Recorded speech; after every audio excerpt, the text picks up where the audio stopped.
মৰমৰ ছাত্ৰ-ছাত্ৰীসকল, তোমালোকৰ যিহেতু ৰিজাল্ট দি দিলে, অৰ্থাৎ তোমালোকে ৰিজাল্ট পালা। এতিয়া তোমালোকৰ এটা ডাঙৰ প্ৰশ্ন যে কিমান পাৰ্চেণ্টেজত তোমালোকে স্কুটি পাবা। অৰ্থাৎ যোৱা বছৰ যে আমি চাওঁ তেতিয়াহ'লে 60% বা যোৱা বছৰ বুলি নহয়, আগৰ বাৰৰ পৰা আমি 60% ছোৱালীখিনিতে স্কুটি পাই আহিছিল আৰু 75% ল'ৰাখিনিতে স্কুটি পাই আহিছিল। আৰু এইটো কৰোঁতে বহু ছাত্ৰ-ছাত্ৰীয়ে, বিশেষকৈ বহু ছাত্ৰীসকলে ইয়াৰ জৰিয়তে স্কুটি পাবলৈ সক্ষম হৈছিল। আৰু এইটো ঠিকে আছিল, কিন্তু আমি যদি চাওঁ এতিয়া কিমান পাৰ্চেণ্টেজতনো স্কুটি দিব, ঠিক আছে। যিহেতু আমাৰ এখন বাজেট থাকে, হয়নে নহয়, আমি বছৰত বাজেট এখন উলিয়াই আৰু সেইমতে কি কৰা, সেই বাজেটতে সকলোবিলাক স্কিমবিলাক অন্তৰ্ভুক্ত কৰা হয়। আৰু সেয়েহে এইবাৰ যিখন বাজেট আছে, সেই বাজেটৰ যদি আমি 262 নম্বৰ যিটো আমি বাজেটৰ 260 নম্বৰ পইণ্টটো চাওঁ, তেতিয়াহ'লে আমি ইয়াত স্পষ্টকে দেখা পাম যে কিমান পাৰ্চেণ্টেজতনো ইয়াত স্কুটি দিয়ে, কাৰণ এইখনৰ মতেই স্কুটি দিয়া হ'ব, কাৰণ বাজেটটোৰ মতেহে স্কুটি দিয়া হয়, কাৰণ পইচাটো বাজেটত ইনক্লুড কৰি দিয়া হয়। ইয়াত তোমালোকে দেখা পাইছা যে ইয়াত কৈছে 80% and above in the higher secondary examination under the Dr. Banikanta Kakuti Merit Award. অৰ্থাৎ এইবাৰ তোমালোকে ডাইৰেক্ট লিখি দিয়াই আছে, ইয়াত 80% কিন্তু পাব লাগিব, ল'ৰা ছোৱালী সকলোৱে পাব লাগিব doctor Banikanta Kakati merit award পাবৰ কাৰণে। ছাত্ৰ-ছাত্ৰীসকল, ইয়াত তোমালোকে আৰু যিমান কমেণ্ট কৰিলেও কৰিব পাৰিবা, কিছুমানে ক'ব পাৰে নাই 60 দিব তেনেকুৱা, কিন্তু ইয়াত ধুনীয়াকৈ স্পষ্টকে দিয়া আছে 80% পালে স্কুটি দিব বুলি, অৰ্থাৎ বাণীকান্ত কাকতি এৱাৰ্ডৰ কাৰণে মেৰিট হ'ব।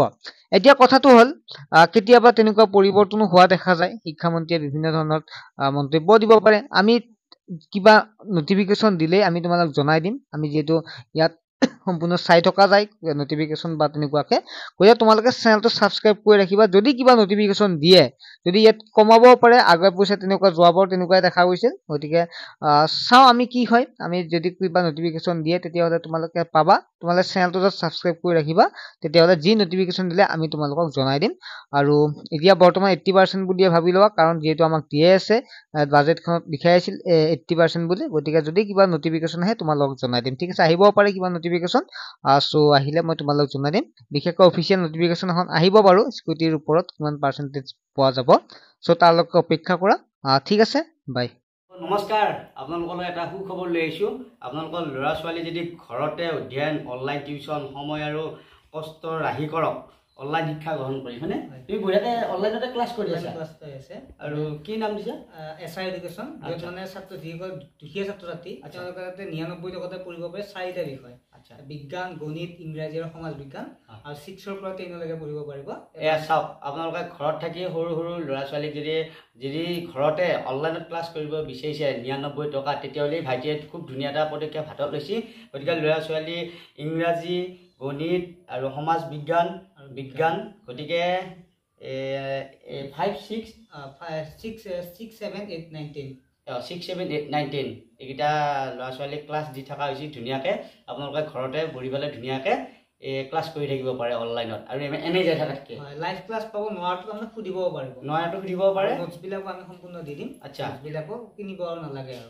নাম্বাৰ চাম্বাৰ কিবা আছে নেকি? নাম্বাৰ আছে, নাম্বাৰটো মই দি দিছোঁ 9394628219। এই নম্বৰত যোগাযোগ কৰি ধুনীয়াকৈ অনলাইনত ক্লাছ কৰি থাকিব পাৰে, আৰু বহুতখিনি সুবিধা হৈছে। গতিকে ধুনীয়াকৈ ক্লাছ কৰি আছে।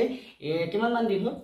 আমি 2-3 বছৰৰ পৰা কৰি 2-3 বছৰৰ পৰা কৰি আছে। গোটেই ল'ৰা ছোৱালীয়ে ভাল হৈছে আৰু পঢ়ি পেলাইও ভাল ৰিজাল্ট কৰি আছে। গতিকে অনলাইন ক্লাছ কৰক ঘৰতে বহি পেলাই, খুব ধুনীয়াকৈ, আৰু ভাল লাগিল, আৰু ইয়াৰো বহুত বহুত শুভেচ্ছা থাকিল।